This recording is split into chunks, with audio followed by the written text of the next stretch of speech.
Welcome to the Physician's Guide to Financial Wellness, the podcast dedicated to helping physicians in Michigan turn their professional success into financial success while enjoying life along the way.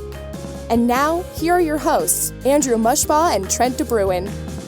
Hi, everyone, and welcome to another episode of the Physician's Guide to Financial Wellness. This is Andrew Mushbaugh, and I'm joined, as always, by my co-host, Trent DeBruin. And today we're going to walk through how to understand whether you're on track for retirement in terms of your savings and the investments. And this is a common situation we see with physicians coming to us. Oftentimes they've heard some general rule of thumb or guidance along the way, like save 15 to 20% of your income or max out your retirement plan through work, but they have no real idea of what's the actual right amount for them or whether they're on the right path to retire when they want to with the lifestyle they imagine. And it's a tough question because each person's situation is different, but as an overall framework, a good way to think about planning for retirement is like building a house. Everyone has a different budget and idea of what it will look like, but everyone still has to follow the same process. So you need to first start out by figuring out what your vision is and what you want everything to look like once done. And then the second part is understanding your budget and then the trade-offs involved, since not everyone's going to be able to get exactly what they want within their budget. And finally, the third step is you got to execute your plan based on that. And before we dive in, we want to clear up a definition of retirement versus financial independence, because we find that these two terms are often used the same way, but they're actually a bit different from one another. So we all know what retirement is. It's that point when you stop working, but financial independence, on the other hand, is defined as the point where you can sustain the lifestyle you want based on the wealth you've accumulated. So when your savings and investments can sustainably provide the money you need to cover your expenses each year. So while you have to be financially independent to retire, you don't have to retire once you're financially independent. And looking at it a different way, financial independence is that point where work becomes optional. And that's not to say that you have to stop working. It simply means that you don't need to work and earn money from that work to live the lifestyle that you desire. And financial independence, especially in the physician community, is often thought of in the context of burnout, but it's about much more than that. So you can pursue making work optional not just because you're burned out of your job, but because you simply want the flexibility or the option to take those hours spent working and instead invest them in something else, whether that's time with family, hobbies, charity, a new career, or something else. So financial independence is really about freedom and flexibility. And that's why we prefer to think about pursuing financial independence as the goal, as opposed to retirement, since not everyone wants to stop working even if they can. Yeah, there's definitely a difference there. And, going back to that idea of building a house, I think it's pretty safe to say that our wives have slightly different versions of what they want it to look like versus us. Yeah, I think that's definitely safe to say, although we won't say whose visions involve more bedrooms and square footage. Yeah, I guess it at least helps to make a healthy balance there. So let's elaborate a little more on that idea of retirement versus financial independence. So why do you think financial independence is a better goal than retirement? Yeah, well, like you mentioned, I think the biggest thing is that not everyone has the same vision of what retirement looks like.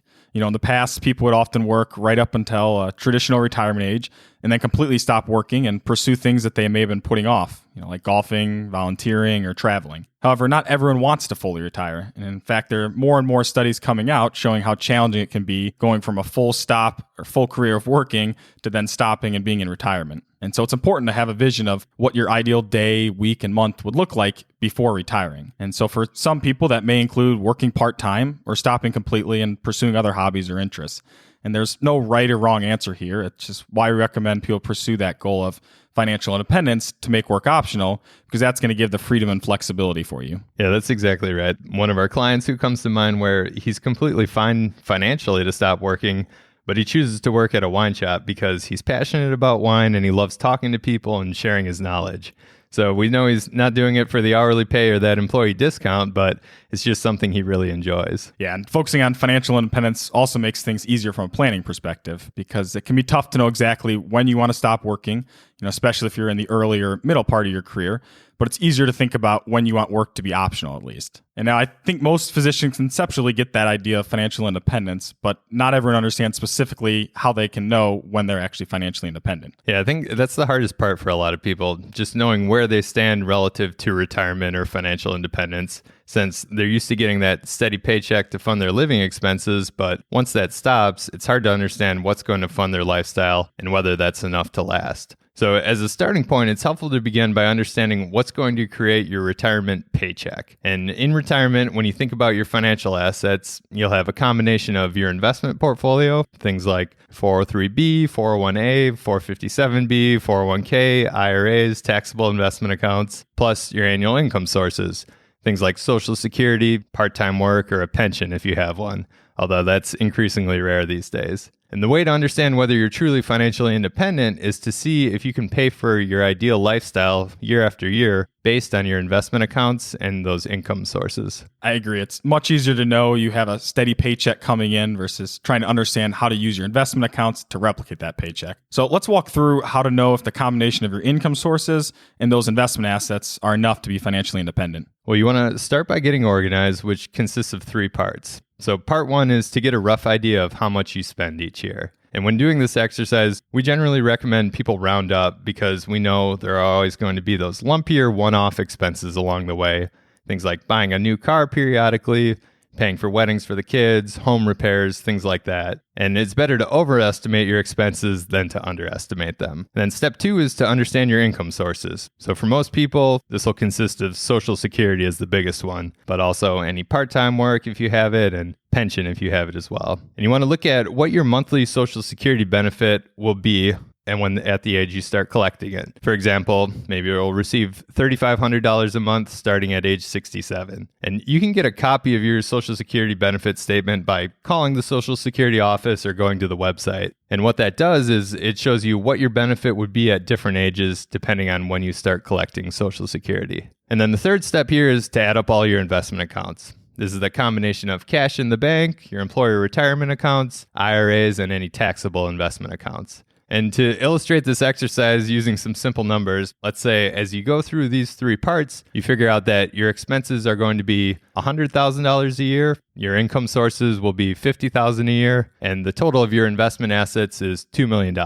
Well, the next step when looking at how to create your paycheck from your investment assets and income sources is to take your expenses, so in this example, $100,000, and subtract your income sources, in this case, $50,000. So that leaves $50,000 of expenses left over, which needs to be covered by withdrawing from your investment accounts each year. And the next question we're always asked is the one that people are most concerned about, which is, can I take out $50,000 or whatever amount of money it happens to be for you from my investment portfolio each year and ensure that it still lasts throughout retirement? Yeah, this is where people feel like it's kind of a black box in a sense because they know they have these fixed income sources like Social Security that comes in steadily. But when thinking about their investment accounts, whose values move around more, it can be hard to truly feel confident knowing how much you can pull from them. And so for our clients, we run more detailed retirement calculations, factoring in taxes, inflation, and investment return assumptions. But we know that not everyone has retirement software handy. So a good starting point is to see if you're on track is based on the 4% rule. And the 4% rule is this general rule of thumb that, based on studies of historical stock market returns, states that you can withdraw approximately 4% of the initial value of your investment accounts year after year over a traditional retirement time period without ever running out of money. And it assumes your accounts are invested 60% in stocks and 40% in bonds. And while there's no guarantee that future market returns will ensure that that 4% rule persists, it's at least a reasonable approximation, as a starting point. And so going back to our example, if you have a $2 million portfolio, the 4% rule would say that you can safely withdraw $80,000 per year from your investment accounts, which, given you only need $50,000 for your investment accounts in that example we mentioned to live your ideal lifestyle, this would mean that you're financially independent. And now this is a very simplified example, and we know the timing doesn't always match up perfectly. You may decide to stop working at 60, but Social Security doesn't start until age 67 or 70. So you have this 10-year period where you're taking more from your investment accounts until that future income, like Social Security, starts coming in. And when thinking about that 4% rule, it's okay if you have a few years where you're taking out more from your investment portfolio, like I just mentioned, because you know that once you're going to start collecting Social Security, your withdrawal rate's going to drop down below that 4% rule. So that's a ballpark way to figure out whether you're financially independent. But what if you're, 5, 10, or 20 years away from financial independence, and you want to know if you're on track and what's required to get to your goal? So why don't we walk through that? Yeah, when thinking about saving, there tend to be a lot of general rules of thumb out there. Things like make sure you save 15 to 20% of your income toward retirement or something similar. But the advice often stops there, and it's tough to know whether that's actually putting you on the right path given your specific goals. And while it's good to have a general target, we think about savings targets a lot like driving from the suburbs of Chicago into the city.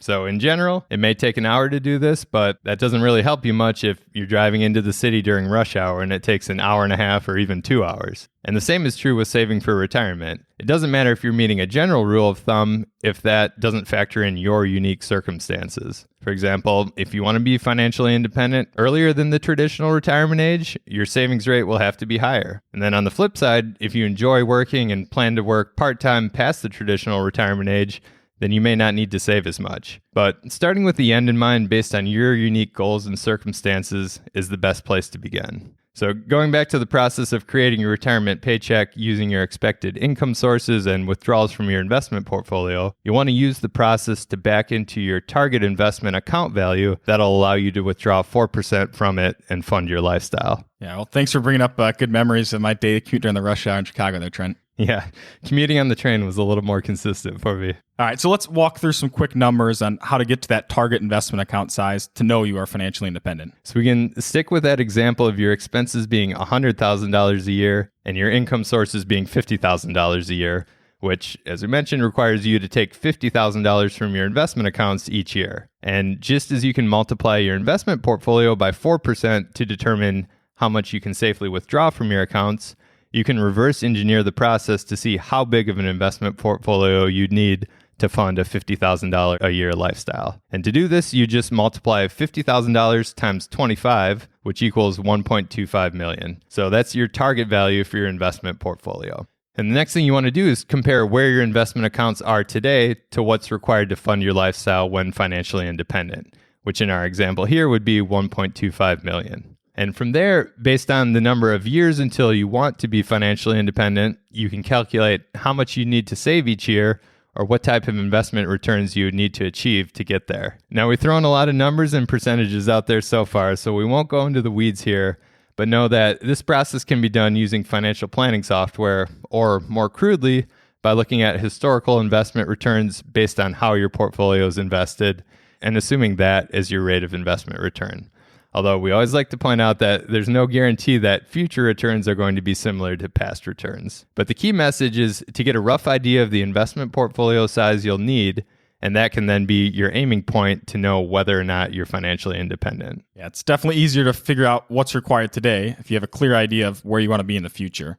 And this also helps to strike that balance of enjoying today while you're ensuring that you have enough for when you want to be financially independent in the future. And the conversations are always different, but for some clients that have been those super savers, we've actually had them reduce the amount of their saving because they can actually enjoy more of it today as opposed to having to worry about saving more than they're already doing. Yeah, those are the more fun conversations than having to tell people that they need to save more. But joking aside, we always stress that the goal isn't to focus strictly on optimizing everything from a financial perspective if it means coming at the expense of enjoying things along the way. Yeah, and this topic of balancing and enjoying along the way with saving enough for retirement really hits home for me because my grandpa Mushball passed away at age 64 and he never touched his retirement saving. Now, it's allowed my grandma to live a comfortable lifestyle, but there's no guarantee of tomorrow for any of us.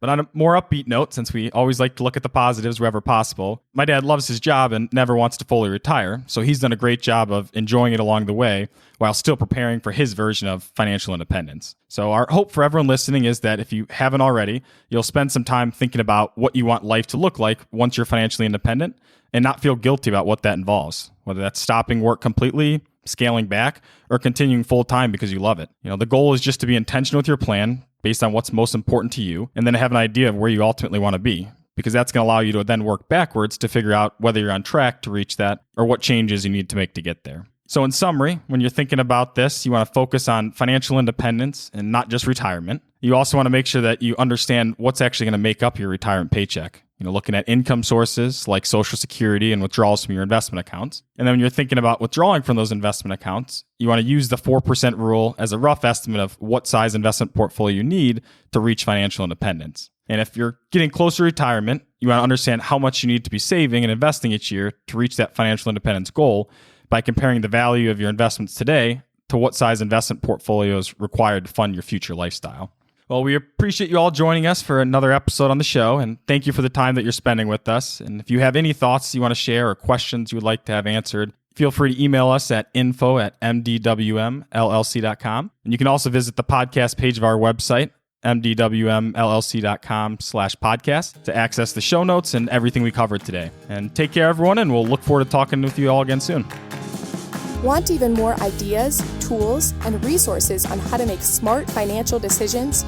Check out the resources section of MD Wealth Management's website at mdwmllc.com, where you'll find additional knowledge and insight from Michigan physicians, including a blog, ebook, and one-page guides.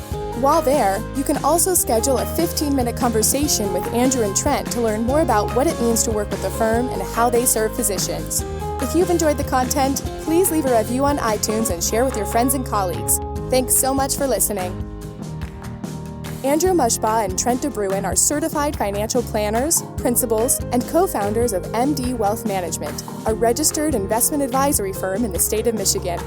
All opinions shared in the show are for general information and are not intended to provide specific advice or recommendations for any individual. All performance referenced is historical and no guarantee of future returns. Please consult with your legal advisor, your tax advisor, or your financial advisor before making any decisions.